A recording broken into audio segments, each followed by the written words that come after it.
अध्यक्ष उत्तरी रेलवे मजदूर यूनियन श्री सोमनाथ मलिक जी, PCCM नरसिंह जी मेरे भाई, सानी जी, राम प्रकाश शर्मा जी, नारी शक्ति, तमाम उत्तरी रेलवे मजदूर यूनियन के पदाधिकारीगण और उपस्थित साथियों,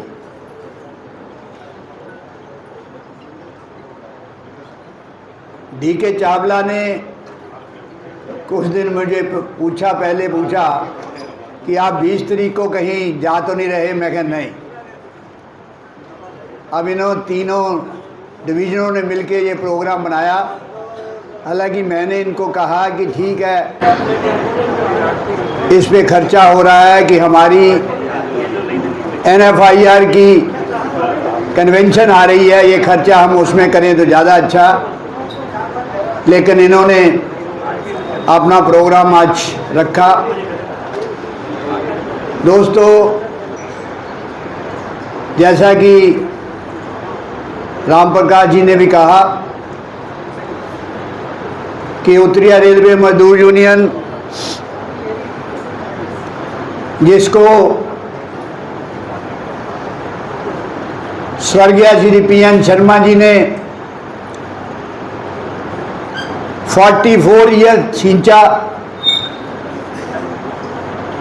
और 3 ब्रांचों से 166 ब्रांचें बनाई।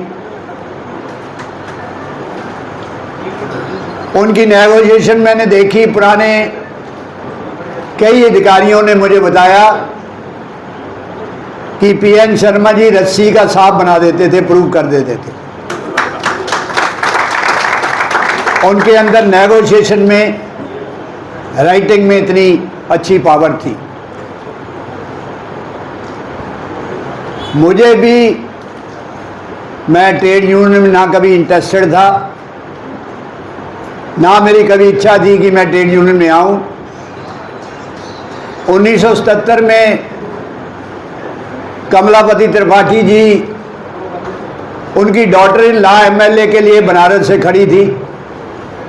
मैं मुगलसराय में मेरी भर्ती हुई थी 69 में।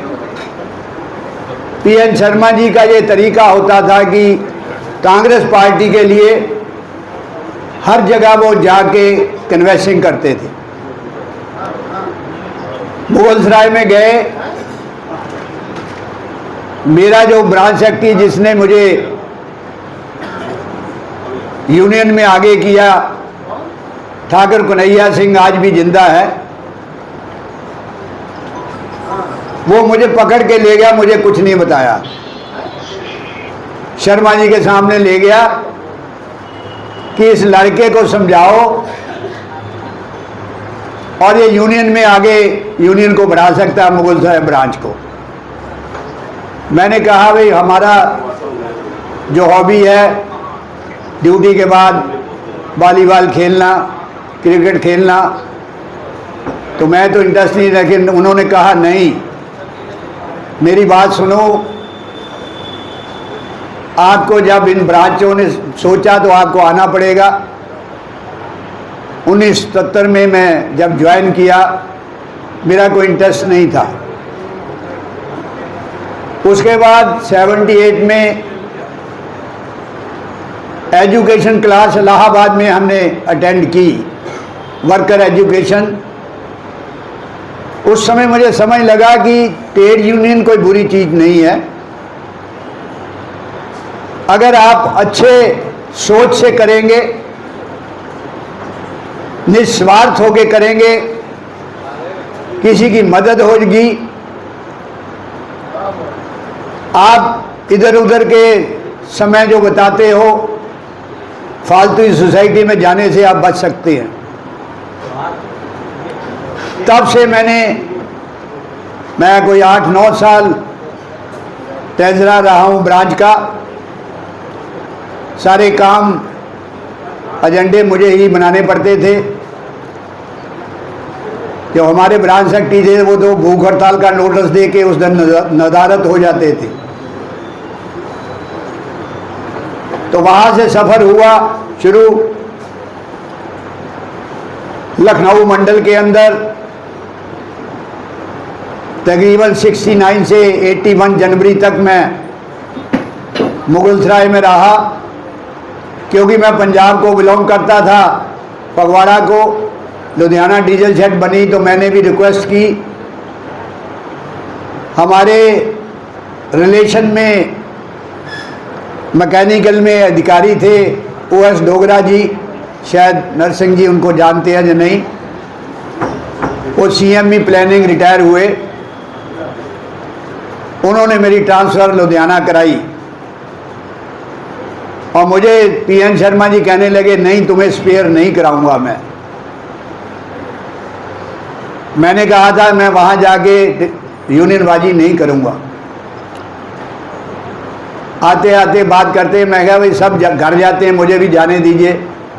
कह रहा नहीं वहाँ कौन काम करेगा। मैं कहा और कोई मिल जाएगा मेरे जैसा। तो उन्होंने कहा एक कमिटमेंट करो कि लुधियाना में जाके डीजल में आपको ब्रांच बनानी पड़ेगी। ठीक है। स्पेयर कराया। उस समय CMP बम्मी साहब होते थे। जब स्पेयर कराने गए उन्होंने कहा कि ये तो लड़का मुझे बहुत तंग करता रहा, डिमॉन्स्ट्रेशन करता रहा, घराव करता रहा, मुझे धूप में खड़ा करता रहा, इसकी सिफारिश लेके आ गए आप।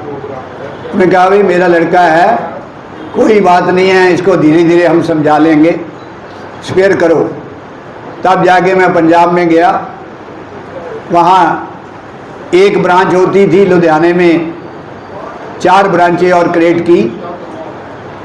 ब्रांच सेक्रेटरी काम करते हुए मुझे उस डिवीज़न में आगे डिवीज़न में पोस्ट दी और उसके बाद डिवीज़नल प्रेसिडेंट जब रिटायर हुए वहाँ के तो मुझे डिवीज़नल प्रेसिडेंट बनाया गया 89 में। और मुझे कहा गया कि आपको काम करना पड़ेगा। और जब डिवीज़न सेक्रेटरी रिटायर हुए 92 में तो मुझे डिवीज़न सेक्रेटरी हमारे गोपाल विशिष्टी थे जो एरिया मैनेजर जलंधर से रिटायर हुए। तब से ऐसे फिर जहाँ पे मुझे वर्किंग प्रेसिडेंट बनाया गया सेंटर में, और इस तरह का सफ़र होते हुए जब PN शर्मा जी बीमार हो गए, NFIR के ऑफिस में मीटिंग हुई। जनरल सेक्रेटरी बनने का राइट मिसेस सानी को था और मैंने इनसे कहा भी मुझे फिरोजपुर डिवीज़न छोड़ना पड़ेगा। इन्होंने कहा नहीं। और हमारे एक और साथी थे,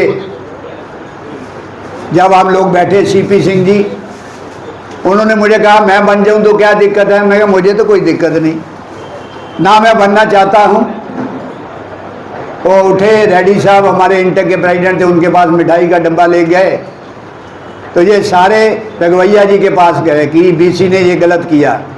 मैंने कहा कोई कह रहा मैं बन जाऊं तो आपको क्या दिक्कत है, मुझे क्या दिक्कत हो सकती है, मैं क्यों कहूं। मेरी तो इच्छा है कि सानी साहब बनते। दिल्ली में थे, बहुत ही इंटेलिजेंट हैं, नॉलेजेबल हैं, एजुकेटेड हैं और नेगोशिएशन बहुत अच्छी करते। तो मुझे वहाँ से जहाँ 2000 में जहाँ आना पड़ा और इतना एक्सपीरियंस मैं भी बना। मुझे मैं खुद सोच रहा था कि इतना बड़ा जोन, उस समय Bikaner division, Jodhpur division, Allahabad division भी हमारे साथ थे। बाद में ये अलग हुए हैं। बड़ा मुश्किल काम था। ये पोस्टें लेना बहुत आसान है, लेकिन ये कांटों का ताज है। इस बात को हमें मानना चाहिए कि किसी बात को, एक फैमिली, छोटी सी फैमिली को चलाने में जो हेड होता है वो कई दिक्कतें आती हैं। ये तो बहुत बड़ा परिवार है, बहुत सारे साथी मेरे से नाराज भी हुए, साथ भी आए, लेकिन धीरे धीरे सबने सहयोग दिया और इतने कोर्ट केस हो गए। कॉन्स्टिट्यूशन की उस समय मुझे नॉलेज नहीं थी। कॉन्स्टिट्यूशन के अंदर बहुत सारी डेफिशिएंसी थी, जिसको धीरे धीरे मैंने ऐसा कवर किया कि अब कोई कोर्ट केस जल्दी जा नहीं सकता, ऐसा तरीका उस कॉन्स्टिट्यूशन में रख दिया। मैं रहूं या ना रहूं, लेकिन जो भी यूनियन रहेगी कॉन्स्टिट्यूशन के मुताबिक, आम आदमी भी कोर्ट केस में चले जाता था। बहुत सारे 90 कोर्ट केस मैंने भुगते।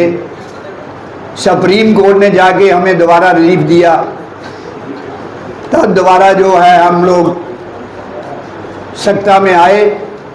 साथ में हमारी इंटरनल लड़ाई के कारण यूनियन की मान्यता चले गई।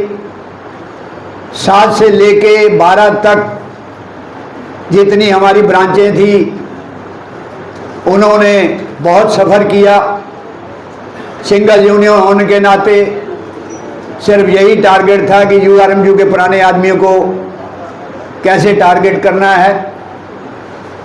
13 के अंदर जब इलेक्शन अनाउंस हुआ, मेरे पास ना तो पैसा था और ब्रांचें भी फंक्शन नहीं कर रही थी, लेकिन मैं हर जगह गया, सबसे बेनती की, और जो एक्सप्लॉयटेशन उनकी हुई थी, रिकॉग्नाइज यूनियन ने की थी, काम नहीं की थी, उससे लोग नाराज थे। उससे हमारे तमाम पुराने साथियों से और उनके दूसरे नए साथियों से, ब्रांचों के सहयोग से 2013 के अंदर कोर्ट में हमें यहाँ तक कि आपस की कोर्ट केसों में जब हमने नॉमिनेशन भरा, हमारा नॉमिनेशन भी रिग्रेट हो गया। उसके अंदर फिर उस समय बंसल साहब मिनिस्टर थे, मैं और गुमान सिंह जी गए उनके पास, उनको बताया। उन्होंने देन जो सीआरबी और मेंबर स्टाफ थे, उन्होंने कहा ये मेरी यूनियन है, ये आप क्या कर रहे हो? एक आदमी के नहीं है, यूनियन का इलेक्शन है, मान्यता का, आदमी का इलेक्शन नहीं है, आपने कैसे रिजेक्ट किया? मेंबर स्टाफ उस समय जो थे उनको इमीडिएटली बोर्ड में बुलाया गया और उनको कहा कि कैसे भी है इसको सेटलाइट करिए। लेकिन मैं हाई कोर्ट में गया हुआ था ऑलरेडी, मुझे हाई कोर्ट से भी रिलीफ मिला, तब जाके हमारी नॉमिनेशन एक्सेप्ट हुई, तो हम जाके इलेक्शन हुए और आपके सहयोग से दोबारा मान्यता में आए। दोस्तों, ट्रेड यूनियन का मतलब ये नहीं है, मैं बाकी लोगों को भी कहता हूँ कि हम ट्रेड यूनियन में आ जाएं, हम ड्यूटी ना करें, हम जब मर्जी ड्यूटी पे आएँ या ना आएँ, दूसरों को एक्सप्लॉइट करें, ये काम नहीं है। हम सेवक हैं, हम कोई ऐसे अधिकारी नहीं बन सके जो मैंने कह दिया वो होगा। यूनियन के पदाधिकारी जो बनते हैं, सेवा करने के लिए बनते हैं, इस मन से हमें काम करना चाहिए। तो मैं जो ये तमाम सफ़र किया ट्रेड यूनियन का, उसके अंदर आज जो 128 ब्रांचें हमारे काम कर रही हैं, या हमारे पुराने साथी हैं, हर जगह ने इन्होंने सहयोग किया, तभी इस यूनियन को, इंफ्रास्ट्रक्चर को हम क्रिएट कर सके। यहाँ एक कमरा ऊपर होता था, आज 4-4, 5-5 कमरे हैं। जो बाहर से साथी आते हैं उनको रुकने के लिए इस हॉल का भी ये था, फर्नीचर भी चेंज हुआ। इसी तरह NFIR में भी मेरी ड्यूटी लगाई कि वहाँ हॉल बनना चाहिए, फर्नीचर मिलना चाहिए, विद AC, साउंड सिस्टम, सारा कुछ वहाँ भी प्रोवाइड हुआ। ये सब आप लोगों के सहयोग से हुआ। इतना ही नहीं, जब मेरे पास मान्यता नहीं थी तो एफिलिएशन फीस इंटेक की और NFIR की वो मुझे देनी थी लेकिन मैं दे नहीं सका। 18 लाख रुपया ब्रांचों ने 2010 से मुझे इकट्ठा करके दिया, जिससे मुझे जो मेरे ऊपर वजन था एफिलिएशन फीस में दे सका। तो आज का ये जो आयोजन आप लोगों ने किया, आपका बहुत मैं एक सेवक हूँ, मैं कोई अधिकारी नहीं हूँ जो हुक्म चलाने वाला नहीं हूँ, और ना मैं हुक्म चलाऊँगा। जितनी देर मेरी कैपेसिटी है उतनी देर मैं करूँगा। मैंने तो लोगों को कहा कि मैं अब 76 साल का हो गया हूँ, आप लोग जो है देखिए और जो साथी काम कर सकता है वो आए, मैं उसका सहयोग करूँगा। मेरे बच्चे भी वो कहते हैं, और बच्चों ने भी बहुत सफ़र किया मेरे ने, लेकिन फिर भी आज मैं बताना चाहता हूँ कि मेरा बड़ा लड़का, मेरे फादर इन लॉ ने लंदन में उसको पढ़ाया, और वो आज उसके बाद मल्टीनेशनल कंपनी में लगा। मुझे रिटायरमेंट पे 40 साल में 24 लाख रुपए मिला, वो जब मल्टीनेशनल है वो 1 साल में 24 लाख रुपए लेता है। आज उसने मल्टीनेशनल कंपनी में किसी ने जो है फाउल प्ले करने की कोशिश की, उसने मुझे पूछा कि पापा क्या करना चाहिए। मैं कहा किसी से धोखा नहीं करना। कि मुझे कह रहे इतने पैसे ले लो, उस आदमी को फर्म को ख़त्म कर दो। मैंने कहा नहीं, उसने नौकरी छोड़ दी। आज उसने अपना WES बनाया हुआ एक ऐप, और 10 आदमी उसके साथ IIT कानपुर से काम करते हैं, और ऐसी शख्सियत ने उसको हेल्प की, लंदन के अंदर है वो। जो ऐप बनाया उसमें $1 मिलियन इस कंपनी में उनका लगा के दिया, बिना किसी जानकारी के, उसके काम को देखते हुए। आज भी इस देश के अंदर बीजेपी पार्टी ने मेरे लड़के को कहा कि आप आइए हमारा ज्वाइन करिए, तो मैंने कहा पॉलिटिक्स में नहीं पढ़ना। जब भी आपने देखा होगा प्रधानमंत्री बाहर जाते हैं, कोई फॉरेन की बात होती है, प्रसून शर्मा को आपने टीवी पे देखा होगा, वो उनको बुलाया जाता है। सिर्फ मैंने कहा वहाँ तक रखना है। तो ये मेरा परिवार बहुत अच्छा है, मेरे परिवार सारा सेटल है, मेरे पे कोई बर्डन नहीं है, और मुझे लड़की मेरी लंदन में है, मुझे 10 रुपये भी मेरे बच्चे खर्चने नहीं देते। यही एक कमाई होती है। गोली लगी मेरे, दोनों बच्चे रात दिन एक करके खड़े रहे, जो कच कर दुनिया ने 700 आदमी ने वहां आके ब्लड दिया। उस समय हॉस्पिटल वाले CMC वाले कहते रहे भाई हमारा हॉस्पिटल तोड़ देंगे, हमें ब्लड नहीं चाहिए। उन्होंने कहा रजिस्टर बनाओ, हमने तो ब्लड देना ही है। तो मैं आप सबका, पुराने साथियों का, आप लोगों का बहुत ही शुक्रगुजार हूँ। जब तक मेरी सेहत ठीक है, जब तक आप अलाउ करेंगे, मैं आपकी सेवा करता रहूँगा। जय हिंद, जय भारत।